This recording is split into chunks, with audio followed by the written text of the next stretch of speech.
Bon, ceci dit, cette désintéressance verbale n'a pas empêché de nous pourvoir d'une bonne éducation. Je vous engage à suivre l'exemple de Samy, qui après bien des fourchetés et du loin dans son assiette, sait maintenant que dixit Grand-Pierre, c'est la fourchette qui va à ta bouche et non ta bouche à la fourchette. Bon, la répétition du tas n'est pas heureuse, mais au moins nous sommes sûrs que la fourchette n'ira pas ailleurs. C'est pour une question de bienséance que j'ai reçu la seule et unique fessée Schnappen. Je devais avoir dans les 13 ans, la famille était attablée. En plus de savoir gérer les circonvolutions des couverts, la main qui restait libre devait être posée sur la table. Or, ce jour-là, comme de nombreux autres, la mienne n'y était pas. Après des exhortations paternelles, je finis par manifester mon mécontentement par un « je m'en fous », j'ai bien senti. Un boutard lui montant au nez, Schperl se leva et, malgré ma fuite dans la cour, finit par me corriger. La symbolique qui était n'est pas la douleur. Ne vous fiez pas au racontard qui voudrait qu'à la suite d'une correction nous ayons pu fendu. Le repas familial était aussi l'occasion de l'apprentissage de la géographie. C'est en réponse à nos différents berques proférés devant les différentes soupes avec des morceaux dedans, d'autres vrais plats.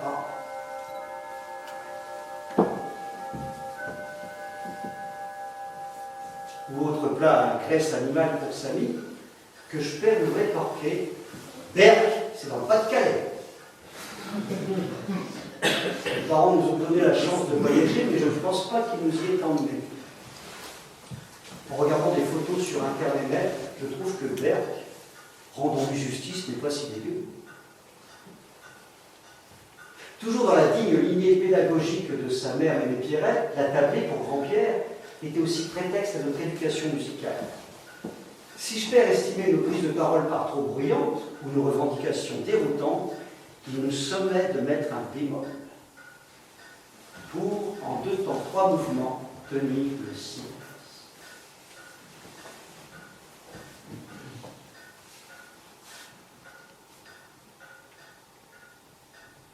Samy avait le don pour le bricolage.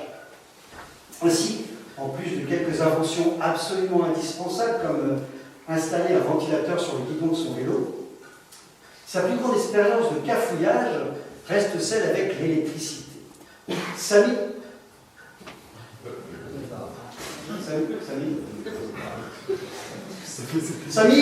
avait bien compris que les mines de crayons à papier étaient conductrices. En branchant des fils sur un vrai crayon relié à une pile et une ampoule, la mine affûtée fermait le circuit électrique et faisait ainsi s'allumer la lampe. Ces bases étant acquises, il ne lui manquait plus que de créer une lampe de chevet avec une bouteille, une douille et le reste. Nous n'étions pas bien vus. Cela devait être un mercredi où nous étions seuls à la maison, livrés à nous-mêmes, un mercredi noir qui ne restera jamais gravé dans le mémoire. Le lampadaire, le luminaire fabriqué, il ne lui manquait plus que de rayonner. À peine l'ensemble ajusté à une prise de la cuisine, j'entendis un grand paf. Puis plus moyen d'allumer un appareil électrique. Samy, effarouché mais néanmoins lucide face à la situation, se mit à pleurer en me déclarant qu'il avait fait sauter l'électricité du monde entier. De mémoire planétaire, on se souvient encore de ce fatal jour de la fin des années 1970 où un terroriste de 7 ans, car appelons un chat, avait privé le monde entier d'énergie. Samy braillait, je n'en menais pas large et essayais d'imaginer notre bonne terre privée de courant. Dans mon jeune esprit, ce n'était que très vague, mais je ressentais pleinement la violence de la catastrophe. En pleine crise, le frère hurlait « Bucky, j'ai fait sauter l'électricité du monde entier !» Ne voyant pas d'heureuse issue, je me demande encore s'il n'avait pas songé au suicide. J'étais abasourdi. Mon frère était un dangereux terroriste. Qu'allait devenir notre civilisation si elle n'était plus éclairée? Quand soudain, Notre super maman, Manin pour vous les nephews, arriva. Aussitôt, ne se fiant qu'à son instinct maternel, elle se douta que la fin du monde était proche. Toujours par instinct, ou peut-être parce qu'il bramait, elle demanda au grand coupable ce qu'il s'était passé. Je vous laisse deviner la réponse. « J'ai fait sauter l'électricité du monde entier !» dit-il en montrant la tache noire autour de la prise. Gardant son sang-froid. Tel Prométhée volant le feu sacré, notre super héroïne de mer se dirigea directement vers le compteur électrique et en remettant le disjoncteur en place, rendit la lumière aux humains.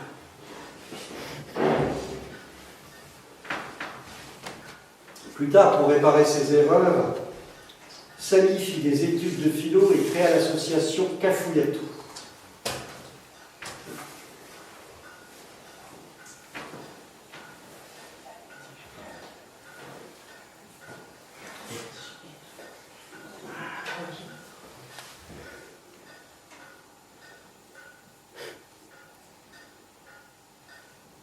Samy était un amoureux.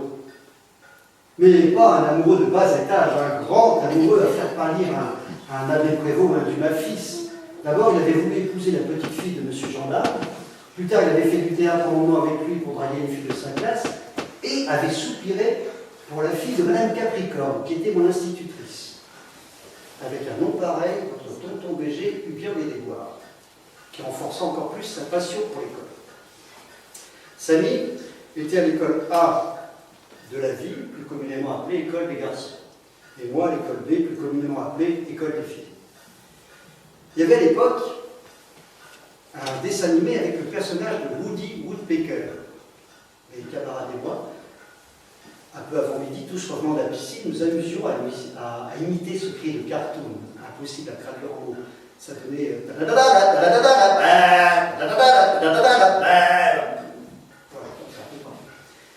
Alors, comme d'habitude, Samy passait me chercher à la sortie de mon établissement dont la rue était parallèle au sien.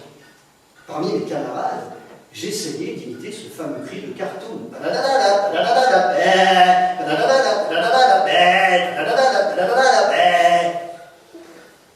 Et arrivé à destination, rejoignis-je frère qui m'attendait à la grille pour rentrer ensemble à la maison.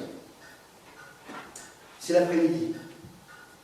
Pour reprendre une expression de votre grand-Pierre, que mon matricule se mit à chauffer. En pleine classe, la future belle-mère de Samy s'apprêta à moi. Elle m'attrapa par le col de chemise, faisant sauter un bouton au passage, et entreprit de me tailler un costard devant mes congénères.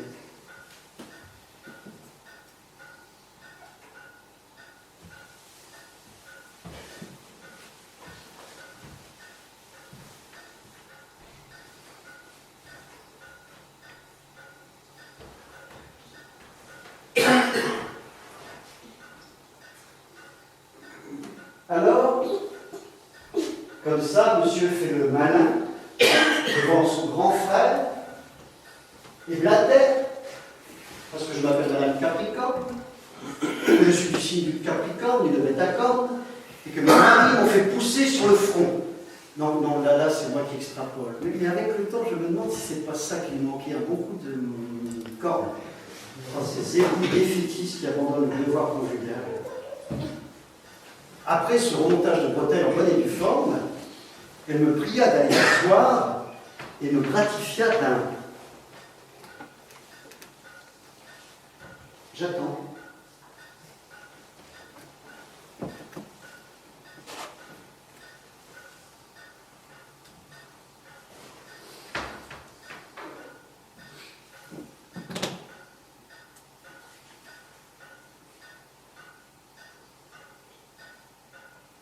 J'attends.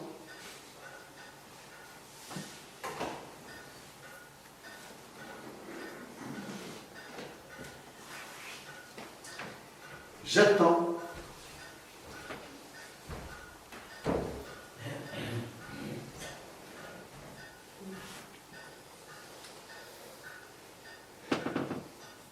Qu'attendait-elle, me direz-vous? Eh bien que je lui dise merci. L'éducation est ainsi faite, mes bons nephews. Samy, joueur, quand il me mettait une rouste, exigeait parfois un merci de ma part, car disait-il, c'était pour mon bien. C'est à cet âge-là que j'ai commencé ma carrière dramatique. Ne faisons pas de sport collectif tel le foot avec la virile engeance. Je me destinais sans doute à l'homosexualité. Je ne pratiquais pas vraiment de discipline extrascolaire. Des filles de la classe de Samy avaient fait du théâtre à la maison des loisirs. Sans doute guidé par la petite pointe de son cœur, il avait essayé de persuader Manin de le laisser faire l'acteur en herbe. Schmer eut donc l'idée de me pousser à l'accompagner en arguant que peut-être plus tard je serais comédien. Comme cela ne tient pas grand-chose, une vocation. Bon, depuis, j'ai embrassé cette carrière pour les femmes et l'argent. Devenu théâtreux, nous nous rendions une fin d'après-midi par semaine à notre rendez-vous avec Molière. Sans mentir, De Frangy nous avait passé la première scène du médecin malgré lui. La plupart du temps, nous faisions des improvisations. Un spectacle fut inspiré de nos exercices. J'avais été appelé en pleine heure de classe par l'école primaire d'à côté pour rejoindre mes camarades et me produire dans leur cours de récréation. Ce fut mon premier triomphe. L'histoire était celle d'enfants de nos âges qui avaient échoué sur une île et qui apprenaient à survivre. Mon personnage était paresseux. Après la représentation, les écoliers m'interpellaient en me traitant de fainéant.